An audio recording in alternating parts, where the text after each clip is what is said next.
I am so pleased to welcome back to the show Michael Warren, a judge and the co-creator of Patriot Week, a week dedicated to honoring and remembering America's history. Judge Warren, thank you for being here. Well, as you know, I am a daily listener to the Daily Signal, so it is really my pleasure to come back. Thank you so much. It's a joy to have you back. You were with us about a year ago, actually almost exactly a year ago, and you told us about Patriot Week and what you all do about its founding. And the week, it runs every year from September 11th, obviously an incredibly significant day, through September 17th, which is Constitution Day. So if you would, just refresh our memory. What is really the mission of Patriot Week, and why did you decide to found it? Well, our slogan is renewing the American spirit, and I think in today's day and age, our listeners will agree that our country is in a real crisis. We are in a struggle for the soul of America. Originally, when it started, it was more because of commercialization and ignorance and just kind of complacency about our founding first principles and our history. And now we're really under assault. There are so many people that in our country and outside of our country that really are challenging the underlying fundamental principles of who we are as Americans. Not only do we have, and we, of course, we've always had the terrorists, and that was part of the reason we picked 9/11 as our beginning date, but it seems like America is truly under assault across the globe and within. There are these movements that are condemning America's foundations, challenging our fundamental principles,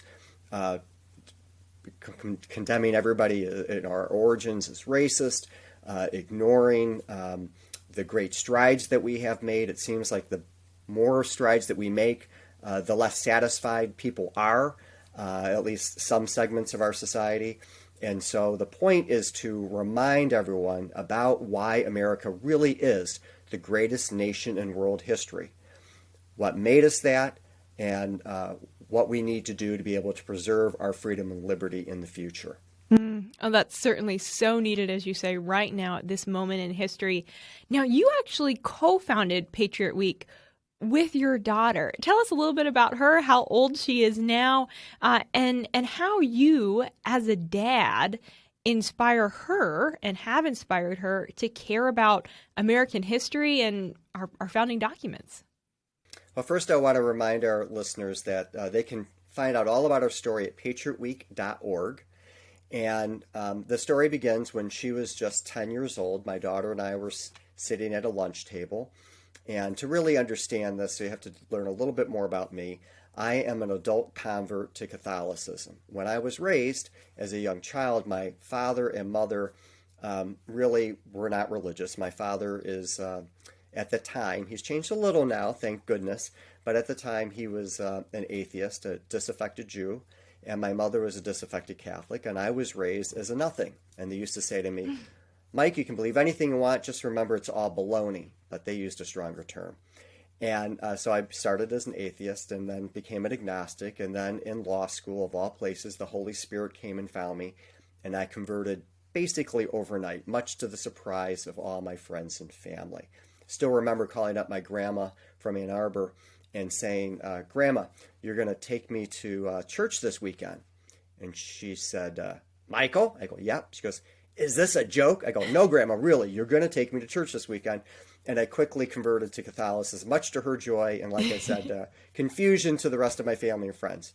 And I tell you that because as an adult, I had to learn about the liturgical calendar. I knew a little bit about it before, but we have a series of religious holidays like Ash Wednesday, Holy Thursday, Good Friday, Pentecost, Advent, Christmas, Easter, and we have those days to stop on the hustle bustle of our life and to renew our faith.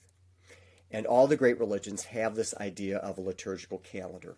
Muslims, Jews, Buddhists, Hindus, they all have this idea. And America, I'm a history, not just a history nerd, but I do deep dives into history. I realized that America used to have a civic calendar, We had Washington's birthday, Lincoln's birthday, Memorial Day, Independence Day, Thanksgiving, for the same exact reason, to stop on the hustle bustle of our days and to renew our faith in America. And in fact, this was something that was understood by the Founding Fathers right out of the box. When we declared independence, John Adams wrote to his wife Abigail that the anniversary of that day should be forever commemorated and celebrated with bells and bonfires and games and celebrations and illuminations in the sky from one end of the continent to the other, now and forevermore. And he was right. We still have 4th of July celebrations. But he also said it should be a solemn day of devotion for the blessings of liberty. It ought to be solemnized. Now, I don't know about you, but last time I had a hot dog at July 4th party was not a particularly solemn occasion. So I was explaining this to my then 10-year-old daughter, Leah. We were at a lunch table. She got very upset, pounded on that table, and said, "Dad, that's wrong. We need to do something. We need to start a new celebration for America." And I went, uh-oh, I can't complain and then not do anything about it. So we decided to be audacious and to do a week, kind of following the Kwanzaa model and some other models of longer celebrations. Then we looked for anchor dates, and we decided 9/11, which at the time a lot of people still do. We're struggling with what to do with that date. And then 9/17 is the anniversary of the signing of the Constitution. It's called Constitution Day. So we have those anchor dates, and every day we celebrate a founding first principle from our Declaration of Independence, key documents and speeches that embody them, founding fathers and other great patriots that made those come alive in America. And then my daughter said, "Dad, we need to get the kids excited. Let's have fireworks." And I said, "Leah, we do need to get the kids excited, but fireworks, you got to go outside. It's kind of expensive. It's kind of taken." She goes, "Oh yeah, you're right, Dad. Let's have flags." Kids love flags, and we have all these really cool flags from American history that we don't know what to do with. We don't really have a reason to learn about it, and now we do for Patriot Week. Mm-hmm. It's been recognized by the U.S. Senate unanimously a couple years in a row now. Hopefully going to be recognized again this year. We have about 17 state legislatures and governors who've recognized it. We have it's very grassroots, so we have all kinds of different activities. We've had parades, paloozas, picnics, panel discussions, debates, a gubernatorial debate that I presided over, looking at those founding first principles, just a lot of classroom activities, community organizations that have been involved, so a wide range of activities. And again, you can go to patriotweek.org to learn about those. And then we also have on our website, we've launched a podcast. We have lesson plans. We have all kinds of information about those founding first principles and all the other features that we celebrate. And it's really become the heart of it's in Michigan, but it is becoming a national phenomenon. Mm. And now, so to answer your original question, she's now 22. Leah is 22, and she's in medical school at Wayne State. Wants to be an emergency physician, but she's still involved. She's on our board of directors. We have a 501c3 nonprofit and contributes significantly. And so it's been a great pairing for my daughter and I. Very, very special that we're able to share that. What a special thing indeed to get to start something like this with your daughter, and for so many years now, for more than a decade, to see it continue and individuals learn about America's founding and our founding documents. That's so critical. And I love the framing of that in this backdrop of, okay, we have all these holidays and we have specific weeks where we celebrate certain things. It only makes sense that, yes, we have a specific week every year to remind ourselves of our nation's history and of those documents that, maybe you read in school, but as an adult, gosh, it's certainly easy to go a year, a decade without ever looking at the Constitution or the Declaration of Independence. And what a special time to get to remind ourselves of those principles. So if you would talk a little bit more about just the practicals of Patriot Week. I mean, are you all giving lectures on your website? Are there interactive assignments people can do? And is this really geared more towards students or adults or both? It is definitely geared towards everyone, from 5-year-olds to 99-year-olds. And I don't want to diss the centenarians, so to the oldest that you can be. Yes, we do have a lot of material online. One thing that we have is what we call daily rituals or celebrations. So if you're by yourself, you're in a rural area, you don't have a lot of folks that you can get together with. You can go and we have a set of activities that you can do by yourself or with your family or with your friends. Something very simple is it could be a 5-minute activity to something that could take up to an hour. So we have like 3 different levels. We have the podcast has 48-ish episodes. Doing our 49th on 9/11, and these are very deep dives on a variety of topics, including the Declaration of Independence. We literally went through each word of the Declaration of Independence. As far as I can tell, nobody's really done it this way. Heritage has done a great job with the Constitution, so we can't compete there. But with regard to the Declaration, we're going to have something that's very unique, and so people can learn there. We have over 150 TV shows, and you can see Leah and I are co-hosts, so you can see her grow up over the years, so that's really cool. Lesson plans that people can download and do with their students or do for themselves to remind themselves of the Constitution and the Declaration of Independence, the Bill of Rights, Abraham Lincoln, Martin Luther King Jr. We have a variety of topics. So every day we celebrate a first principle, and I just want to spend a minute on that. We hold these truths to be self-evident, that all men are created equal, that they're endowed by their Creator with certain unalienable rights, that among these are life, liberty, and the pursuit of happiness, and that to secure these rights, governments are instituted among men, deriving their just powers from the consent of the governed, that when any form of government becomes destructive of these ends, it is the right of the people to alter or abolish it and to establish new government, laying its foundation such principles and organizing its power such form as to them shall seem most likely to affect their safety and happiness. Those words from the Declaration of Independence were revolutionary in 1776.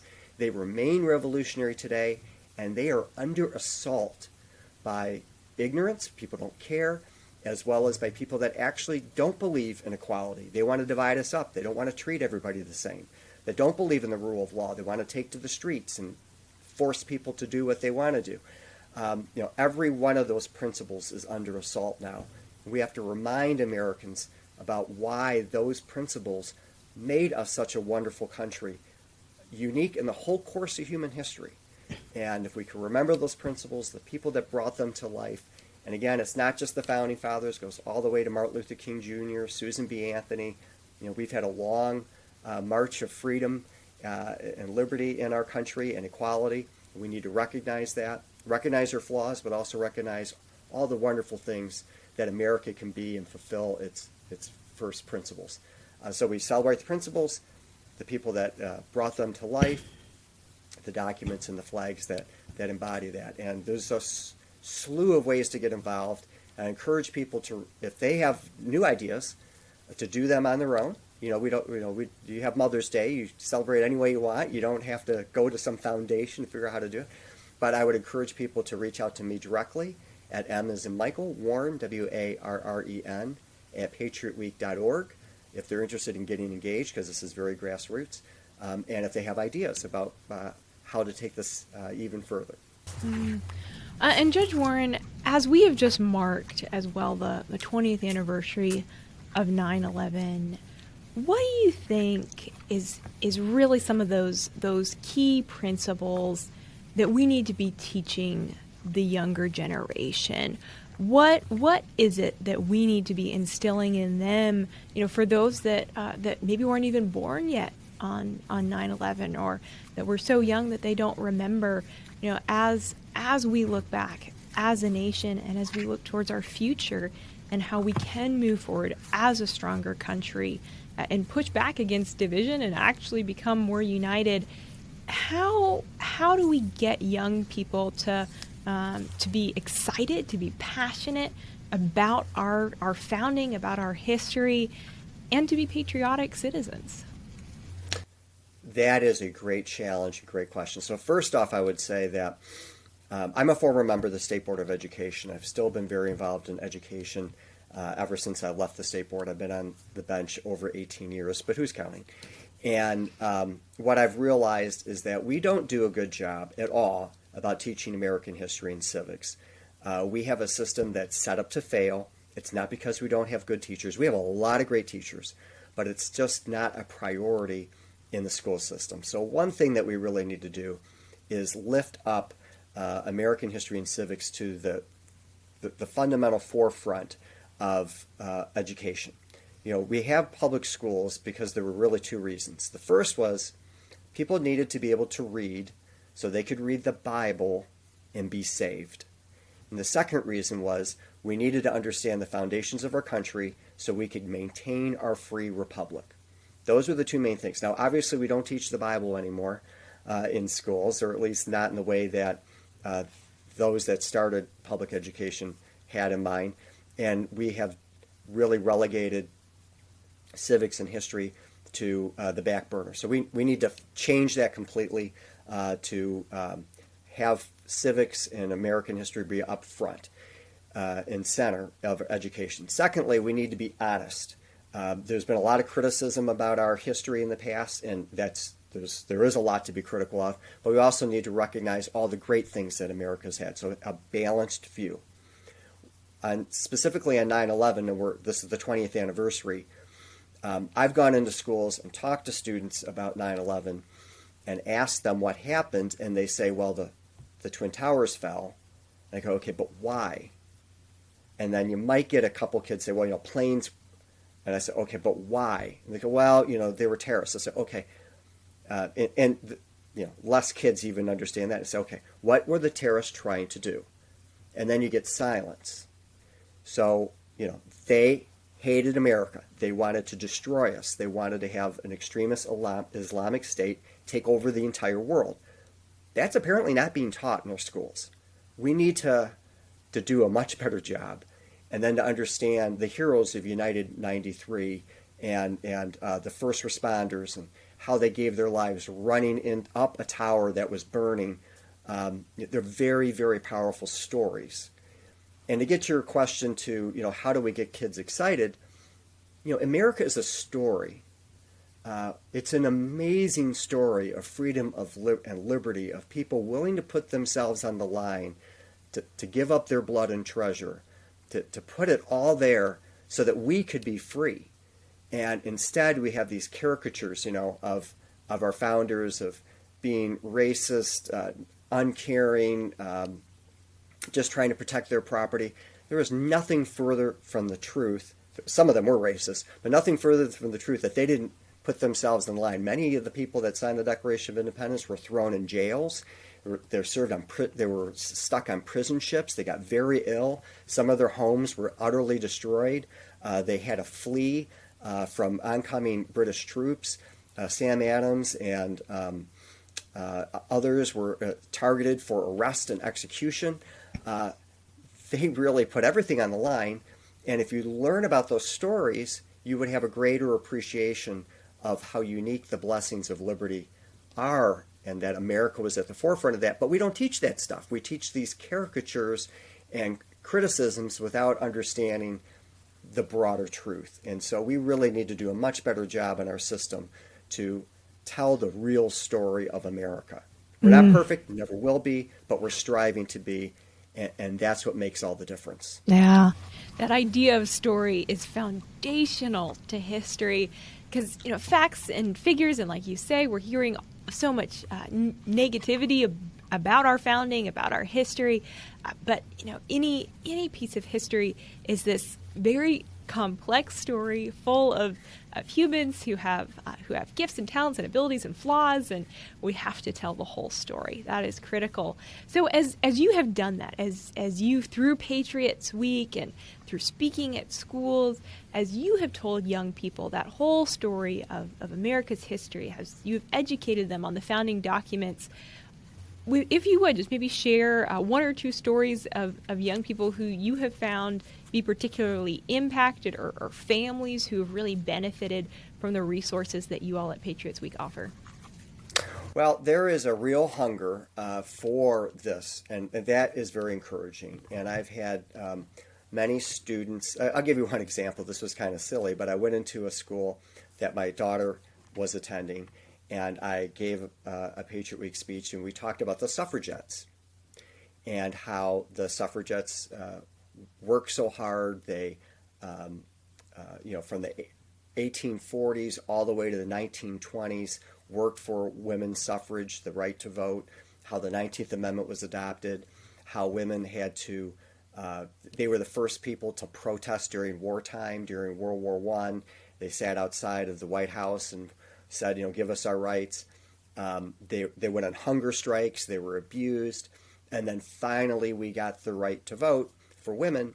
And students don't know that story. They just think, well, of course women always had the right to vote, or yeah, there was this amendment, but they don't really understand how hard it was for women to achieve women's suffrage.